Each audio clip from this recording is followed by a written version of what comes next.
শাপলা যদি রাজনৈতিক দলের প্রতীক হতে না পারে তাহলে ধানের শীষও প্রতীক হতে পারবে না বলে মন্তব্য করেছেন জাতীয় নাগরিক পার্টির উত্তরাঞ্চলের মুখ্য সংগঠক সার্জিস আলম। বুধবার মধ্যরাতে নিজের ভেরিফাইড ফেসবুক অ্যাকাউন্টে এক পোস্টে তিনি এমন মন্তব্য করেন।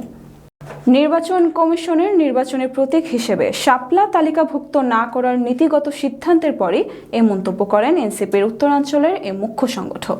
পোস্টে সার্জিস আলম লিখেছেন, শাপলা জাতীয় প্রতীক নয়, জাতীয় প্রতীকের একটি অংশ।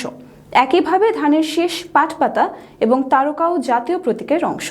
শাপলা যদি রাজনৈতিক দলের প্রতীক না হতে পারে তাহলে ধানের শীষও প্রতীক হতে পারবে না।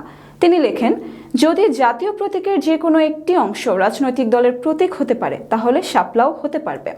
তিনি আরও লেখেন, জাতীয় ফুল হিসেবে শাপলার প্রতীক হতে আইনগত বাধা নেই, কারণ জাতীয় ফল কাঁঠাল অলরেডি মার্কা হিসেবে আছে। আর যদি মার্কা দেখেই ভয় পান তাহলে সেটা আগে থেকেই বলেন।